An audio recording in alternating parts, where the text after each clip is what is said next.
Tuhan, kita berjumpa kembali dalam Pray From Home. Mari kita tetap percaya kepada Tuhan dan mengandalkan Tuhan dalam segala perkara. Karena kita percaya Tuhan punya rencana dalam kehidupan kita. Haleluya.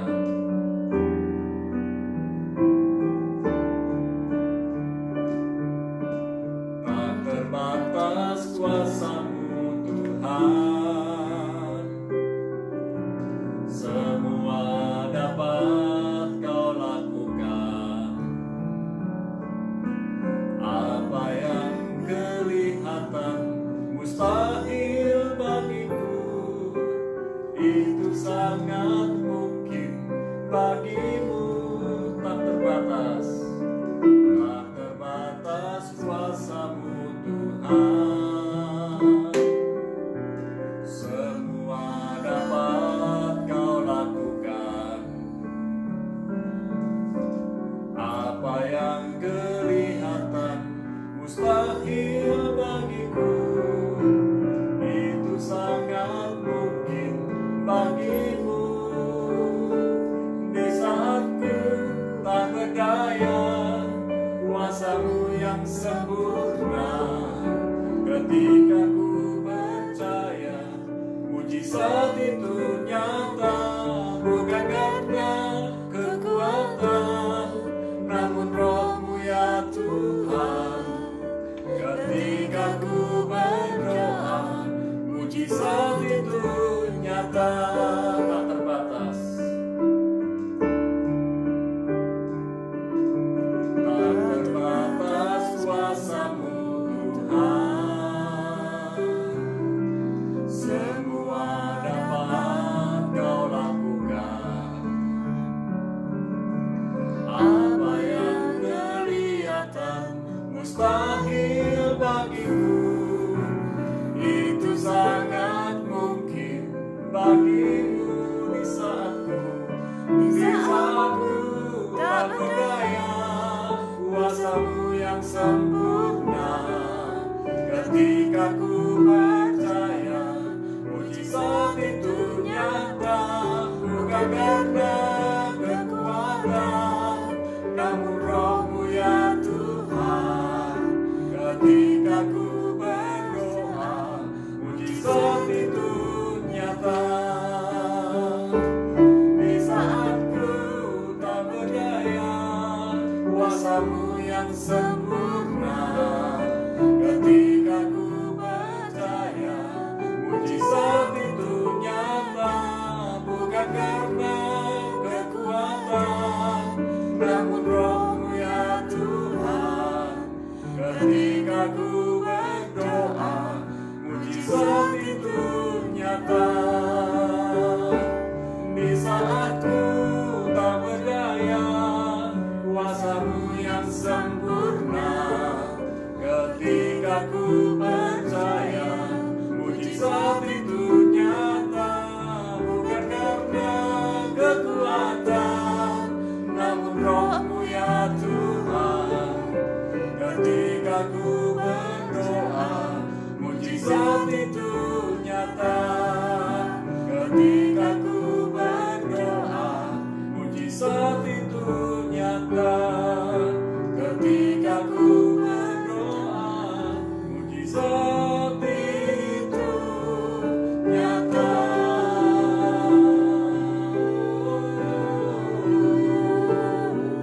Haleluya.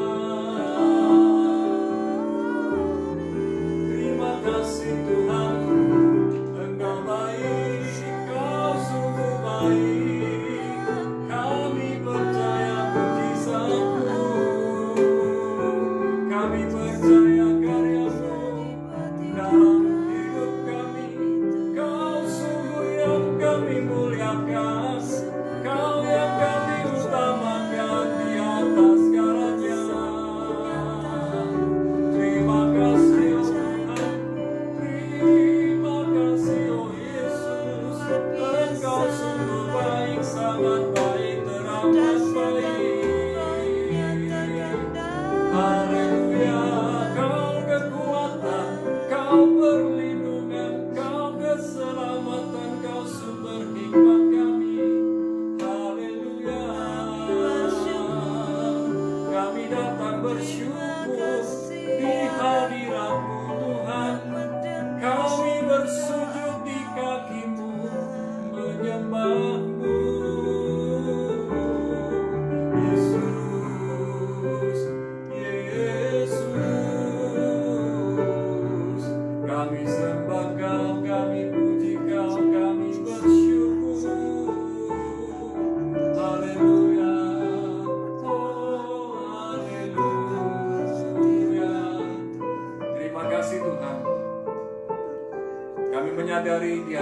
kami dipuaskan, kami dikuatkan, kami diteguhkan.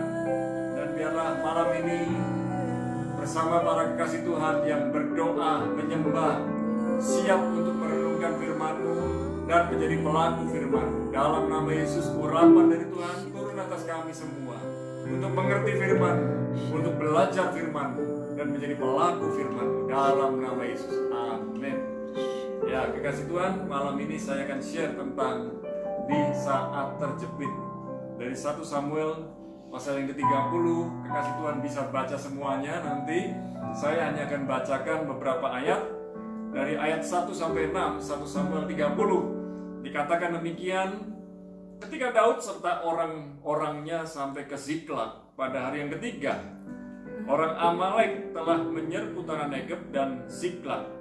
Ziklag telah dikalahkan oleh mereka dan dibakar habis. Perempuan-perempuan dan semua orang yang ada di sana, tua dan muda, telah ditawan mereka dengan tidak membunuh seorang pun.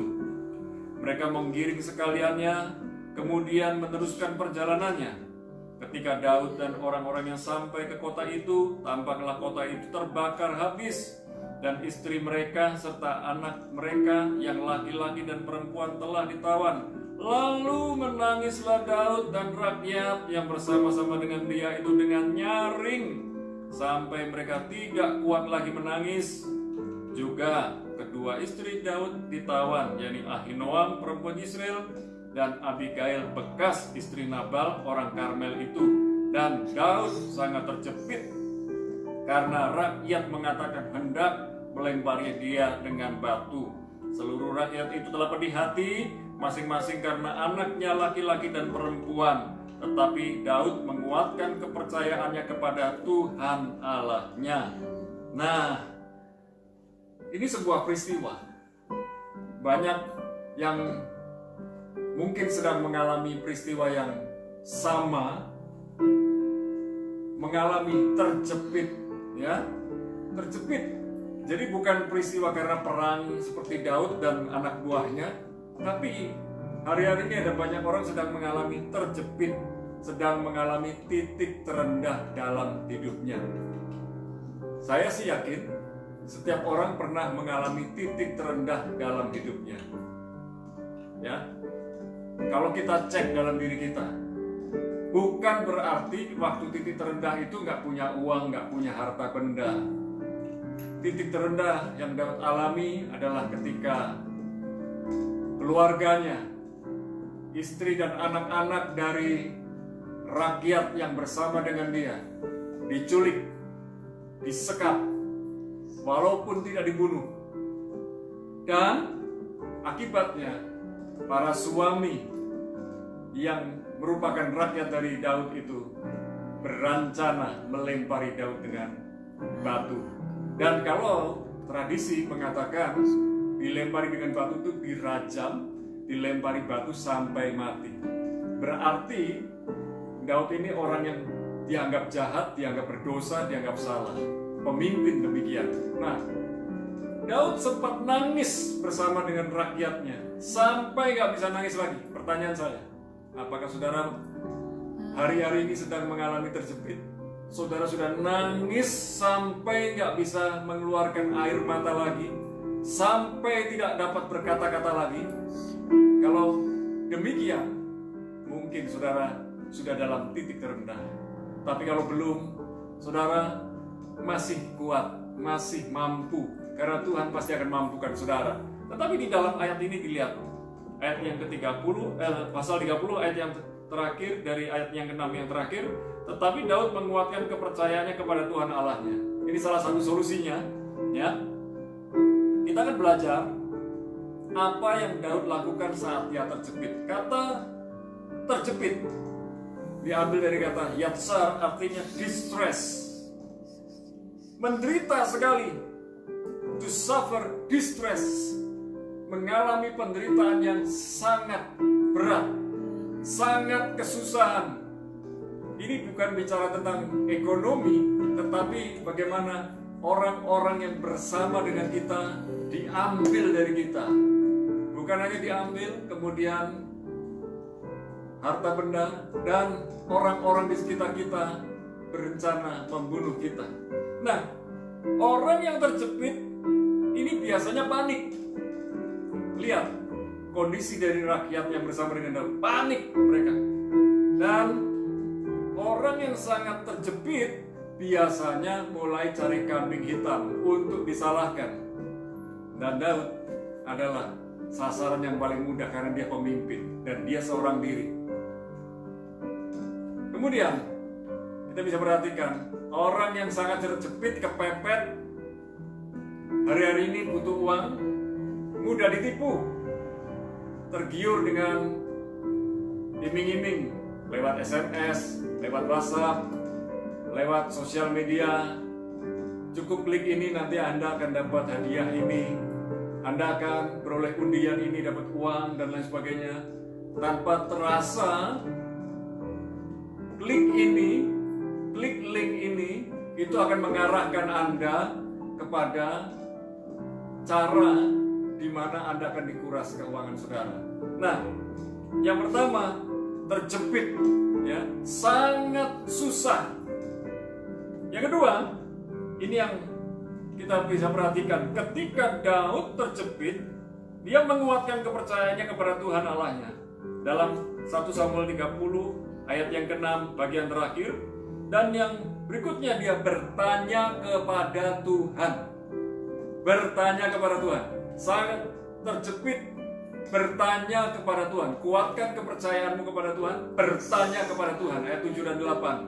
Jangan tanya kepada manusia yang mungkin Anda jarang ngobrol dengan dia. Kalau itu dengan sahabat Anda, silakan, ya. Tetapi sahabat sejati kita adalah Tuhan. Bertanya kepada Tuhan. Jadi Daud mencari wajah Tuhan dalam ayat 7 dan 8. Daud bertanya kepada Tuhan. Dan Tuhan kalau dicari pasti ketemu. Ya. Dan 1 Samuel 30 ayat yang ke-9. Berikutnya kita lihat bahwa Daud melakukan kehendak Tuhan. Daud melakukan kehendak Tuhan, Daud melakukan perintah Tuhan. Ketika Daud bertanya kepada Tuhan, bolehkah aku mengejar mereka, mengejar musuh itu? Silakan. Tuhan bilang, kejar, kau pasti mendapatkannya. Dan ini yang luar biasa, dalam ayat 11 sampai 16. Ketika di tengah jalan dia berjumpa, ya, dengan seorang Mesir. Ini orang ini melarikan diri. Ayat 11 sampai 16, orang itu ditolong. Dan ketika orang itu ditolong, rupanya orang ini melarikan diri dari kaum Amalek. Kaum Amalek yang menculik keluarga Daud dan orang-orang yang bersama dengan dia. Para wanita dan anak-anak yang bersama dengan mereka. Dan kekasih Tuhan, lihatlah baik-baik, perhatikan baik-baik. Di tengah masa sulit sekalipun, Daud menolong. Mari, di saat kita sedang mengalami kesulitan, jangan mengasihani diri sendiri, tetapi mulai peduli dengan orang lain. Ternyata ada orang yang lebih sakit daripada kita, lebih menderita daripada kita. Orang Mesir ini sedang tergeletak, butuh pertolongan. Kalau dia dibiarkan tergeletak, dia akan mati. Mari, di sekitar kita ada orang-orang yang membutuhkan pertolongan saudara. Memang hari-hari ini kita sedang terjepit, hari-hari ini kita sedang kepepet, hari-hari ini kita sedang membutuhkan keuangan, hari-hari ini kita sedang membutuhkan pertolongan. Tetapi cara kita menikmati pertolongan Tuhan yang luar biasa adalah belajar menolong orang lain. Daud tetap peduli kepada orang asing yang gak dikenal. Dan lewat orang asing ini, Daud beroleh petunjuk bagaimana menyerbu orang Amalek. Puji Tuhan, kita nggak tahu rencana Tuhan di hari esok. Oleh sebab itu bertanya kepada Tuhan. Dan rupanya cara Tuhan menolong Daud adalah mempertemukan orang yang tergeletak dan harus ditolong. Itu cara Tuhan. Andai kata Daud kejam, andai kata Daud tidak peduli dengan orang itu, belum tentu dia dapat mengejar orang Amalek. Berikutnya, yang kelima, fokus kepada rencana Tuhan. Dalam 1 Samuel 30 ayat 17 sampai 19, Daud fokus mengandalkan Tuhan. Dia bangun pagi-pagi untuk menyerang Amalek. Dan kalau kita fokus, maka kita akan tajam. Dan akhirnya Daud menang. Karena dia bangun pagi-pagi. Dia menyerang. Berangkat dari pagi-pagi dan menyerang. Kemudian karena dia fokus, dia meraih kemenangan. Akhirnya tetap murah hati. Rupanya di dalam kelompok dari Daud ini ada sekelompok orang yang ikut Daud menyerang. Mereka yang kuat, yang lemah mereka tinggal di bagian yang lain. Dan ketika mereka ditinggal, sebenarnya bagi orang sebagian besar yang maju ikut berperang, orang-orang ini nggak ikut berperang, nggak layak ikut bagian. Tetapi Daud bilang, baik yang tinggal maupun yang ikut pergi menyerang bersama aku, sama-sama mendapat bagian. Sama-sama mendapat bagian dan bagiannya sama. Kekasih Tuhan, Daud tetap murah hati. Mari, sekalipun Daud waktu itu mendapatkan jarahan lebih banyak lagi karena menaklukkan Amalek, mendapatkan jarahan, tidak dinikmati dirinya sendiri, tidak dinikmati orang-orang yang bersama dengan dia ikut menyerang, tetapi dibagi semua. Mari, kalau Anda diberkati Tuhan, tetaplah murah hati. Dan di saat sedang terpuruk sekalipun, tetap mau menolong orang lain, tetap mau peduli dengan orang lain. Malam ini, mari kita belajar. Di saat terjepit pun, lihat orang lain, bantu orang lain. Di saat terjepit, ingat Tuhan. Karena Tuhan sumber berkat kita, sumber pertolongan kita, sumber solusi dan jawaban kita. Malam ini, apapun yang menjadi situasi, kondisi, keadaan saudara, benar-benar andalkan Tuhan. Mari, malam ini, bagi yang sedang mengalami kondisi yang tidak nyaman, tidak enak, sedang terjepit, sedang terpuruk, mengalami kebangkrutan, mengalami PHK, kita berdoa bersama-sama.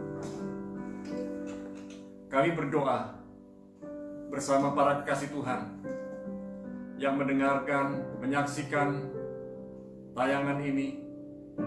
Pray from home. Kami berdoa dari rumah. Kami berdoa, Tuhanlah kekuatan kami semua. Bahkan di saat-saat seperti ini, kami tidak tahu kapan pandemi ini berakhir. Tetapi kami melihat ini merupakan sebuah sekolah, Corona Academy. Sehingga di akhir pandemi itu kami lulus. Bukan hanya lolos, tapi kami lulus dari Akademi Corona. Dan kami berdoa, ya Tuhan, kuatkan dan teguhkan hati kami yang sedang lemah, yang sedang loyo, yang sedang tidak berdaya, yang sedang terjepit. Kami minta hikmat dari Tuhan, kami minta kekuatan ekstra dari Tuhan, kami minta pertolongan dari Tuhan, kami minta kreativitas dari Tuhan. Mampukan kami bekerja, Tuhan. Sekalipun semangat kami mulai loyo, mulai padam, mulai lemah, tetapi malam ini kami mau kuatkan hati kami. Kami mau bangkit lagi. Kami mau bersemangat lagi. Mampukan kami, Tuhan. Perlengkapi kami, ya Tuhan. Dan kami berdoa di tengah-tengah situasi ekonomi yang meredup ini, daya beli yang kurang, kami berdoa para pengusaha tetap kuat, tetap bertahan, tetap mengandalkan Tuhan, tetap ingat Tuhan. Bukan lari dari Tuhan, bukan menyalahkan Tuhan, bukan menyalahkan situasi dan kondisi. Dan kami berdoa, ya Tuhan, tolong para pengusaha, para pemimpin perusahaan, pemimpin toko, pemimpin pabrik, dan para pemimpin lainnya. Biarlah mereka diberi hikmat yang khusus. Bagaimana mereka dapat mengelola pekerjaan yang dipercayakan kepada mereka. Dan kami berdoa pula buat para karyawan, bukan sekedar untuk bertahan hidup, tetapi berjuang untuk memberkati orang-orang lain lewat pekerjaan-pekerjaan yang mereka kerjakan. Hamba berdoa ya Tuhan, malam ini di tengah-tengah situasi yang tidak jelas, tidak menentu, kami percaya kepada Tuhan yang pasti menolong, pasti memberi jawaban, pasti memberi solusi, pasti membuka pintu-pintu yang tertutup buat kami. Hamba berdoa, bila mana para pengusaha ini memiliki piutang, biarlah piutang itu dibayar oleh orang-orang yang berhutang kepada mereka. Kami berdoa, biarlah Tuhan memberkati orang yang berhutang kepada para pengusaha ini. Dan kami berdoa, biarlah ekonomi di bulan Agustus ini mengalami kenaikan. Sekalipun secara kasat mata banyak orang berkata, nggak mungkin, dan nggak mungkin. Tetapi bersama dengan Tuhan kami percaya ada pembalikan keadaan. Kami minta ya Tuhan, pertolongan-Mu yang ajaib Kau nyatakan, baik di industri pangan, di industri obat-obatan, dan pertambangan, serta industri yang lain. Kami berdoa, ada kebangkitan ya Tuhan, ada perubahan ya Tuhan. Kami minta ya Tuhan, pertolongan-Mu yang ajaib Kau nyatakan, biarlah para pengusaha semakin diberkati bersama para karyawannya. Terima kasih ya Tuhan, tolong biarlah rakyat Indonesia khususnya benar-benar menjalani kehidupan yang takut, hormat, dan gentar kepada Tuhan. Turunkan hikmat-Mu buat Bapak Jokowi untuk memerintah bangsa Indonesia dengan tepat. Kami percaya bangsa Indonesia di bulan Agustus ini mengalami terobosan bersama dengan Tuhan. Terima kasih Bapak. Malam ini kami serahkan kesehatan kami, rumah tangga kami, pekerjaan kami, kehidupan kami dalam tangan Tuhan. Kami berdoa, khususnya yang sedang mengalami masalah dalam rumah tangga, Tuhan yang memulihkan, Tuhan yang mendamaikan, Tuhan yang menyatukan dan bukan yang menceraikan. Dan kami menyerahkan semua keluarga untuk kembali rukun, kembali pulih yang sedang mengalami keretakan ini. Di dalam nama Yesus, damai sejahtera turun atas keluarga-keluarga yang sempat porak-poranda. Sekarang malam ini, turunkan berkat-Mu Tuhan atas kami, di dalam nama Bapa, Putra, dan Roh Kudus. Di dalam nama Yesus, kami percaya Tuhan kekuatan kami, Tuhan perlindungan kami, Tuhan solusi kami. Dalam nama Yesus sama-sama katakan, amin. Tuhan Yesus memberkati saudara. Sampai jumpa besok di Pray From Home di jam yang sama. Tuhan Yesus memberkati saudara.